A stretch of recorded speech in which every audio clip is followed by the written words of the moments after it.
ہمیں غلام چاہیے. بولو بھائی. نہیں مومن تو نہیں ہوں میں, ایتھیسٹ ہوں. عارف بھائی کیسے ہیں آپ؟ بالکل ٹھیک. چلیں آخری بات کرتے ہیں, ہم نے اس کو ریپ اپ کرنا.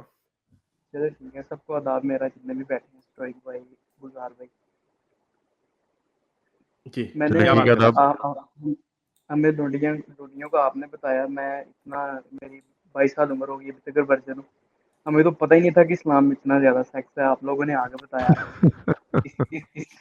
اس کے لیے آپ لوگوں کا شکریہ. یعنی اب تو آپ کو زیادہ مومن بننے, اب تو آپ نے زیادہ مومن بننا ہے. یعنی وہ نکاح بھی بتا دے آئس, جو نکاح کہتے ہیں مفتی مسعود, وہ بھی لیو ان ریلیشن شپ والا, وہ بھی ہے بھائی. مسیار والا ہے.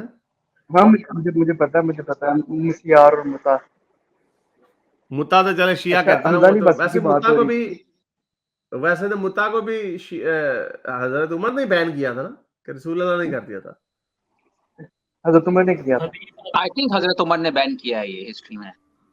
حدیث ہے ویسے ایک جس میں حضرت محمد سے روایت ہے کہ انہوں نے خیبر کے بعد متا بین کر دیا تھا. سنیوں کے پاس ہے لیکن شیعہ نہیں اس کو مانتے obviously. وہ حضرت عمر تو کی وجہ سے یعنی نہیں پھر مانتے. لیکن قرآن میں متا ہے نا. جی بالکل, ہم نے ڈسکس کیا ہوا حارث اس کا 2 ویک پہلے, آیت سے ثابت ہے. استدلال میرا وہی آرگومنٹ بنتا نا پھر, کہ کتنے کنوینئنٹ ہے کہ کچھ جگہوں پہ یہ حدیث کو قرآن سے اوپر رکھ دیتے ہیں. اب حدیث واقعی جھوٹی ہو بھی تو سکتی ہے نا, اور اللہ علم, اللہ کو اصل پتا ہو. یہی وجہ ہے کہ شیعہ اس کو نہیں مانتے, کہ شیعہ کہتے ہیں, اس میں کوشچن یہی ہے کہ کیا شیعہ اس وقت قرآن کی صحیح پیروی کر رہے ہیں یا سنی پیروی کر رہے ہیں. سنیوں کے پاس ہے حدیث اس رسم کو ختم کرنے کے لیے, ان کے پاس ہے قرآن کی آیت اس رسم کو جاری رکھنے کے لیے. تو زیادہ بڑا مسلمان اس ایشو میں کون ہوا؟ شیعہ ہی ہوا, ایسی بات ہے.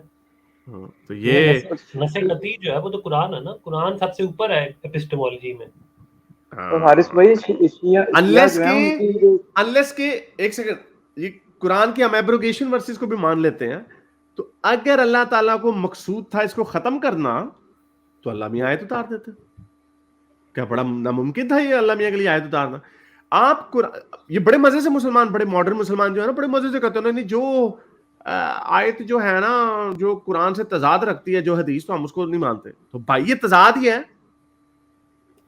کیا اسی کو تضاد کہتے ہیں نا, کہ بھائی جو یہ کام وہ بتایا جا رہا ہے جو قرآن کے اگینسٹ ہے, قرآن کی ٹیچنگ کے, انلیس کہ قرآن میں لکھا ہو. اس طرح تو ہر چیز حلال ہو سکتی ہے.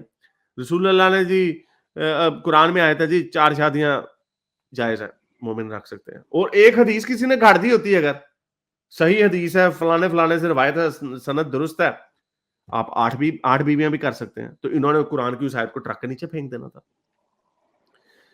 حدیثوں کو انہوں نے ان سرٹن کیسز تو, آپ شاید اب آپ کو میرا مدعا اور you might warm up to my idea bit more, انہوں نے حدیثوں کو قرآن سے بھی کئی جگہوں پہ اوپر رکھا ہوا. اس میں حارث میں صرف ابھی آپ سے یہ کہوں گا کہ وہ آیت تو ہے قرآن میں, لیکن اس کے اندر جو انڈرسٹینڈنگ آف دا آیت ہے نا, اس کے اندر اختلاف ہے بٹوین شیعہ اینڈ سنیز. سنی آپ کو یہ نہیں ملے گا کہتا ہوا کہ یہاں پہ متا ہے, لیکن شیعہ آپ کو اسی آیت سے متا نکال کے دکھائیں گے. یہ آئی تھنک یہ تھوڑا سا ہمیں اس کو we need to be more appreciative of this, کیونکہ اس کے اوپر کنسنسس نہیں ہے ان کی انڈرسٹینڈنگ کا, یہ مسئلہ ہے تھوڑا سا. مگر اسٹوئک جو ہم نے تفسیر پڑھی, ابن کثیر شیعہ تو نہیں تھے, وہ لکھ رہے ہیں کہ یہ متا کی اجازت اس میں دی گئی ہے.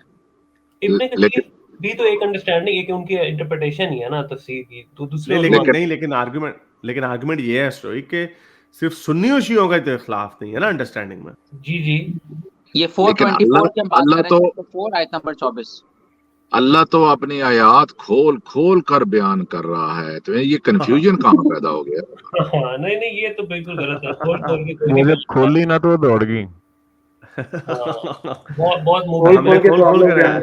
نہیں, اس کو اس طرح کہو, لونڈیوں کے بارے میں کھول کے آیت بیان کر رہا ہے. حارث بھائی چلیں, ہاں جی بھائی ویورز لے بھائی, کیا بات اور کیا کریں گے. اور میں حمزالی بات کی کہ میں نے آپ کی بات بہت پرانی سنی ہے میں نے, تو ان کے آرگومنٹ بھی تو قیاس کے اوپر ہیں. جس طرح وہ کہتے ہیں کہ آپ نے پوچھا کہ آپ کیسے ثابت کریں گے, وہ کہتے ہیں کہ خدا نبیوں کو, وہ کہتے ہیں کہ اتنے سارے ہم مذہب دیکھتے ہیں, ہو سکتا ہے وہ نبی آئے ہوں اور بعد میں وہ چینج ہو گیا. یہ بھی تو ایک قیاس ہی ہے نا, ان کا آرگومنٹ تو قیاس کے اوپر زیادہ ٹکے ہوئے ہیں.